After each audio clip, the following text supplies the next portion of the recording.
제가 들어오는 바람에 사실 분위기 파악을 잘 못했었습니다. 그런데 이제 이 414 윈도우 사역에 대해서 저는 누구보다 좀 잘 알고 있는 형편이었거든요. 네네. 말씀을 드리면 이 자체가 아마 그 뉴욕 옛날에 그 순복음교회 김남수 목사님이 시작을 하셨죠.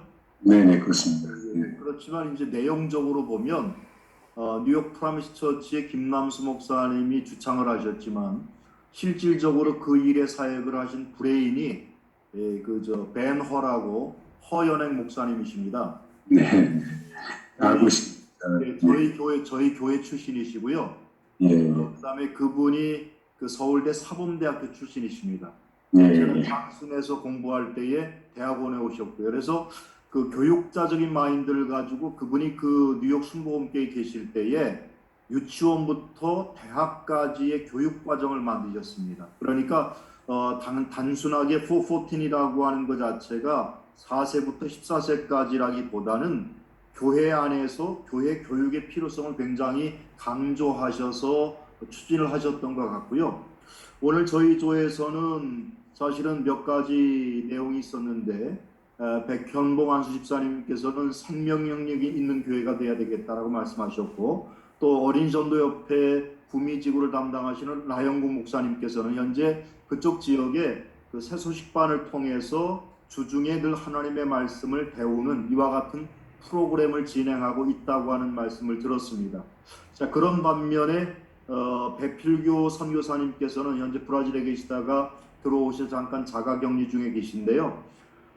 현재 선교지에서 예배를 만드는 사역을 하고 계시다고 하시면서 조금 무슨 말씀을 하셨는가 하면, 오늘 강의 내용은 사실은 선교지에서의 내용과는 좀 동떨어지는 내용이었다, 이런 말씀을 하셨고, 본인에게는 와닿지 못한 면이 있었다, 그런 말씀을 해주셨습니다. 또 그런 반면에 임마누엘 교회를 담임하신 우리 신봉수 목사님께서는 한 10가지의 사회 현상을 얘기하시면서 교회 없는 교회 시대, 또 이주민 250만 시대, 뭐 이런저런 것들을 이야기하시면서 그 리더 투데이를 통해서 보다도 좀 그 핵심적인 문제에 다가갔으면 좋겠다라고 하는 말씀을 주신 것 같습니다. 제가 이렇게 저는 그냥 듣는 입장이었고요. 저보고 조금 말을 더 보태라고 한다면 414 사역의 가장 중요한 것 자체를 저는 이렇게 생각합니다. 제가 속한 교단은 예수교 대한성결교회라고 해서 좀 한국 교단 중에서 약간 보수적인 교단에 속하는데요. 저희 교단의 헌법에 보면 세례를 줄 수 있는 나이가 만 15세 이상으로 세례를 줄 수 있다고 현재 규정되어 있습니다. 근데 제가 이제 414 사역의 이야기를 듣고 제가 목회 현장에서 목회를 해보니까 우리 사회가 현재 문제가 되고 있는 게 왜 촉법소년이라고 있지 않습니까? 10세에서 14세 사이 아이들이 형사적인 처벌을 받지 않는 그와 같은 것이 있는데, 요즘 사회 문제가 되면서 이 연령을 낮추어야 한다고 하는 소리가 굉장히 높아졌습니다. 그 얘기는 다른 말로 이야기하면 죄에 대한 자각을 할 수 있는 나이가 15세 이상이 아니라 10세 이상이면 가능한 시대가 되지 않았나, 저는 그렇게 생각을 해보면서 이 414 윈도우 사역 가운데 아직 제가 보니까 조금 손을 대지 못하는 부분이 있는데, 마태복음 28장 19절에 나오는 말씀처럼 아버지와 그 성령의 이름으로 세례를 베푸는 사역들, 사실은 저도 15살에 세례를 받았지만 우리 개신교 기독교에서 침례교를 빼놓고 세례 의식에 대한 의미를 그렇게 크게 부여하는 교단이 많지 않습니다. 물론 성령의 임재를 좀 부인하는 사람은 아니지만 이 세례 의식을 통한 새로운 자각을 통해서 우리 어린아이들에게, 어린 생명들에게 믿음의 자의식을 심어줄 수 있는 계기를 이런 세례 의식을 통해서 새롭게 심어준다고 한다면, 이런 코로나 시대에 우리의 이런 사역들이 더 빛나지 않을까, 저는 그렇게 감히 생각을 해보고요. 많은 목사님들이 우려하는 거가 한 가지 뭐냐면, 모든 것이 사회는 극과 극으로 나타나는 시대가 됩니다. 뭐냐면 이런 것들을 기능적으로 혹은 방법론적으로 이용하고 활용하는 사람들이 있는가 하면 이걸 또 거부하시는 분들도 없지 않아 있습니다. 한 집에 사는 저도 그렇습니다. 저는 굉장히 첨단을 걷는 목사 중에 하나라고 스스로 자부하고 얼리 아답터인 반면에 그런 저를 보면서 제 집사람은 질려서 컴퓨터를 전혀 안 합니다. 그러니까 이거는 바로 사회 현상이 그런 현상으로 나타나지 않을까. 이렇게 현재 메타버스가 이렇게 우리 모든 사이에 어떤 그런 것들이 이루어지고, 그 다음에 아까 스마트라고 하시는데 제가 알고 있는 바로는 스마트가 단순하게 똑똑하다고 하는 개념이 아니라 그 셀프 모니터링 아날리시스 리포팅 테크놀로지 약자거든요. 이게 스스로 뭔가를 구동시키고 분석하고 보여주고 하는 이와 같은 구동에 의해서 이루어지는 기계라는 뜻 아니겠습니까? 그러면 우리가 이런 것들을 수용하는 사람들도 있고 거부하는 사람들이 있거든요. 미국의 아미시 마을에 있는 사람들, 또 우리 한국의 청학동에 있는 사람들처럼 세상과 단절을 통해서 자기들의 어떤 영성을 추구하고자 하는 이런 사람들이 있는 것을 보면 아마도 코로나 시대 이후에 우리 한국 교회도 그렇고 신앙도 이렇게 극과 극으로 나뉠 수 있는 현상이 있지 않겠는가, 저는 그렇게 좀 생각을 해보게 됩니다. 이상으로 마치겠습니다. 네, 감사합니다.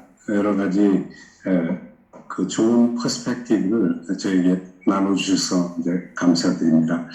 시간이 좀 많이 흘러서 시어링은 이걸로 마치도록 하겠습니다. 김희성 목사님, 우리 안종필 교수님의 총평을 간단히 듣고, 그렇죠. 그리고 김희성 목사님이 기도로 마무리하시면 좋겠습니다. 광고 사항을 제가 미리 말씀드리면 모레 조금 더 신선한 마음으로 오셔서 이 교회 교육에 더 깊이 들어가는 그런 얘기, 선교지에서도 적용되어 있는 그런 얘기들 우리 박상진 교수님을 통해서 듣고 또 논찬도 듣고, 그리고 박재화 목사님이 리드 투데이 프로그램으로 어떻게 청소년들 글로벌 크리스천 리더로 세울 것인가 하는 것에 대해서 실제로 해본 경험을 우리에게 나눠주시면서 보전을 주실 것입니다. 꼭 더 프랙티컬한 쪽을 우리가 볼 수 있게 될 것이니까요. 다시 마음을 가다듬고 다음 이틀 후에 이 시간에 뵙도록 하겠습니다. 오늘 조금 중간에 미숙한 점이 있어서 좀 시간이 지났는데 안종필 교수님 먼저 말씀하시고, 그리고 우리 김희성 목사님 마무리 부탁드립니다. 감사합니다.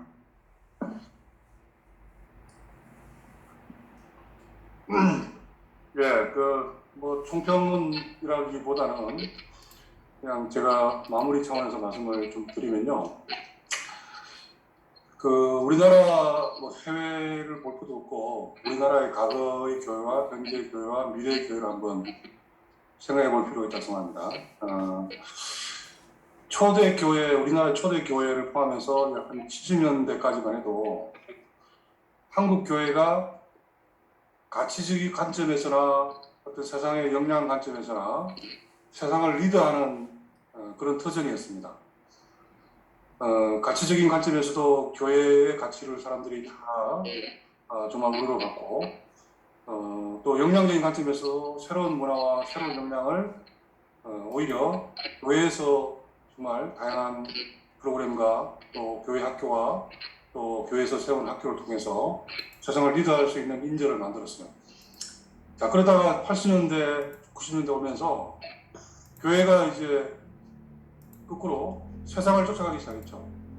그래서 세상의 물질주의, 세상의 어떤 경쟁주의, 세상의 어떤 그 계급주의적인 어떤 사고, 사람을 서로 나누고, 그런 어떤 그 가치가 거꾸로 교회가 앞장서서, 뭐 앞장섰다기보다도 자연스럽게 교회의 어떤 그 가치가 안으로 들어오기 시작했습니다.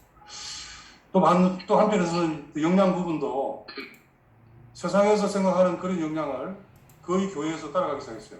무슨 말이냐면은 교회에서 어떤 성경 공부하는 방식도 똑같이 세상에서처럼 공과 공부해가지고 답을 찾고 이 답은 틀렸다, 맞다, 이런 어떤 그 방식으로 세상의 방식을 교회에서 답습하기 시작한 거죠. 그 결과가 어떻게 됐습니까? 자연스럽게 한국 교회는 세상 사람들로부터 어떻게 보면은 그 예수님이 정말 정말 버려진 소금이라고 말하는 것처럼 극단적으로 말하면 코로나 이전에 지금 말하는 게 아니죠. 오히려 코로나 이전에 심각한 상태가 떨어 있었습니다.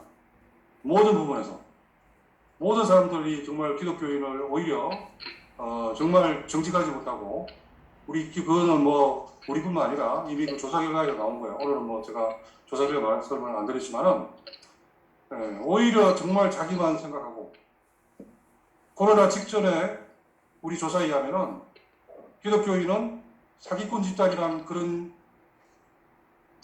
그 조사 결과까지 나왔어요. 다른 종교에 비해서도. 그만큼 우리 교회가 세상적인 가치를 쫓아가면서 오히려 정말 사회적으로도 조금의 역할은커녕 정말 하나님께서 또 예수님께서 우려했던 그런 상황까지 되어버린 겁니다. 저는 오히려 코로나가 하나님께서 정말 우리를 그런 상태로 원하지 않으시기 때문에 정말 다시 한번 하나님께서 말씀하신 것처럼 선한 정말 그런 정말 교회로 다시 한번 거듭나기 위한 기회를 줬다고 생각해요. 그래서 어떤 보면은 교회가 아니라도 세상은 계속 말씀드린 것처럼 뭔가 새로운 변화를 하는 것이 지금 가고 그 중에 핵심적인 것이 말씀드린 것처럼 4차 산업혁명이라고 하는 지금과는 또 다른 차원의 새로운 어떤 역량이 지금 요구되는 거예요. 4차 산업혁명은 기술적을 넘어서서 역량적인 변화를 요구하는 겁니다. 미래의 역량. 사람들이 인재가 옛날처럼 발로 배우고 따라하고 시키는 거 하고 이런 수동적인 것이 아니라 좀 더 능동적이고 좀 더 창의적이고 다른 사람보다도 더욱더 앞장서서 사람들을 정말 도와주고 배려하고 협력하고 이런 역량을 가진 사람을 원하는 거예요.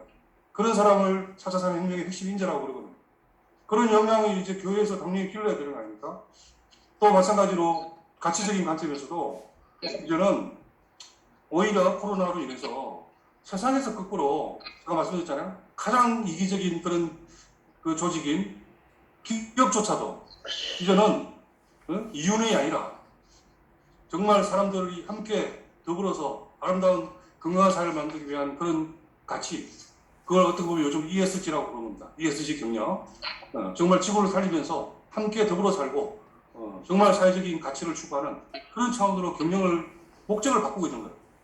그럼 교회가 오히려 제가 표현했던 거룩한 영성, 따뜻한 인성, 이것을 추구하는 것은 너무나 성경적인 거죠.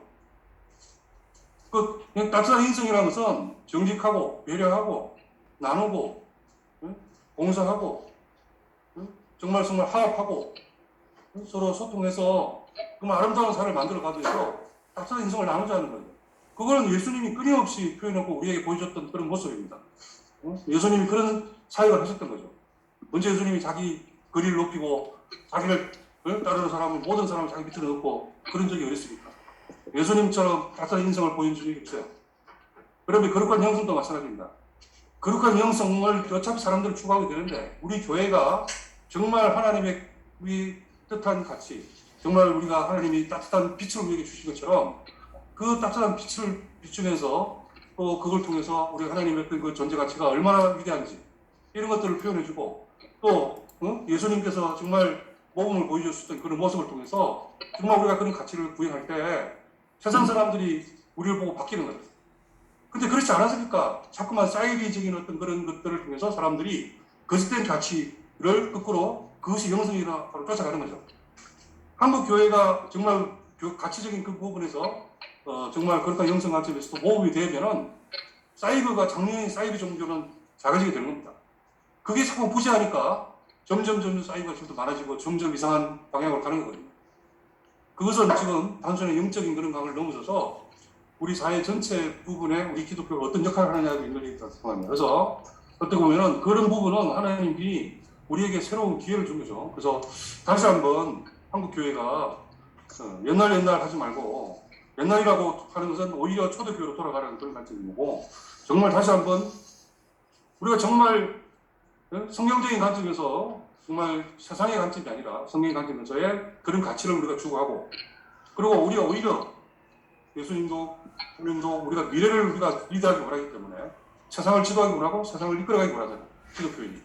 그러면은 미래의 어떤 역량을 우리가 끌어서 세상에서도 정말 리더가 되고 그것을 그런 가치로 세상을 만들어가면은 반대로 우리가 정말 하나님 나라를 구현하는 그런 어떤 부분으로 우리 교회와 기독교의 역할을 할 수 있는 거죠. 근데 반대로 조금만 뭐 현재 솔직히 말하면은 코로나 이전 어떤 그런 물질주의 사회, 어떤 그런 사회 또는 어떤 역량 부분에서도 어떤 현실적인 그런 역량 위주로만 돌아가자고 하면은 물론 그런 노력을 안 하겠지만은 자칫하면 그렇게 될 수 있는 가능성이 높기 때문에 우리가 좀 더 이런 새로운 어떤 그 변화를 너무나 어떻게 보면 두려워하고 그것을 통해서 오히려 더 우리가 어려우시지 않을까 또는 하나님과 반대 방향을 가지 않을까 그런 생각보다는 더욱더 적극적인 어떤 그런 자세를 가지고 우리 하나님의 나라를 또 세상의 어떤 그 빛과 소금의 역할을 하려고 하는 그런 노력을 우리가 할 필요가 있다고 생각이 듭니다. 이상으로 마치겠습니다. 아멘. 네, 감사합니다. 자, 우리 그럼 마지막으로 우리 1분 정도 오늘 주신 여러 가지 하나님의 주신 그 아젠다 그 말씀들을 상고하면서 한 1분 정도 우리 팬데믹 시대에 한국 교회가 위기라고 말을 하고 있습니다. 한국 주일학교 교회가 50%가 문을 닫는 교단도 있고 8천여 교회가 또 문을 닫았다는 얘기도 있습니다만은 오히려 회복의 기회, 인성이 회복되고 우리 영성이 회복되고 또 가족이 회복이 되고 이 세상이 변화를 받을 수 있는 회복의 기회로 삼고 선교의 기회로 삼을 수 있도록 함께 기도하는 시간 갖도록 하겠습니다. 특별히 우리 다음 세대 주일학교가 다시금 문을 열고 부흥할 수 있는 변화를 이끌어달라고 함께 한 1분 정도 우리 같이 기도한 후에 제가 마무리 기도하겠습니다. 기도하시겠습니다. 할렐루야. 살아계신 아버지 하나님 은혜와 사랑을 감사합니다. 우리 하나님께서 함께하여 주셔서 다음 시대를 우리 아버지의 생각하면서 나아갈 수 있도록 인도하여 주시고 하나님께서 함께하여 주시기를 간절히 기도하고 원합니다. 팬데믹 시대의 다음 시대에 아버지 우리가 아버지 하나님 극복할 수 이들을 있는 통해서 정말로 하나님 아버지 다음 세대가 견고하게 내어서서 이 나라가 아버지 하나님 예수 그리스도의 복음화가 이루어질 뿐만 아니라 하나님께서 원하시는 나라로 또 우리 많은 질문들을 주님께서 세워주셨기를 간절히 기도하고 원합니다. 이들을 통해서 하나님께서 함께하여 주시고 또 아버지 하나님 강의하는 강사님들에게도 지혜를 주옵소서. 또 주님 주옵소서. 기도하겠습니다.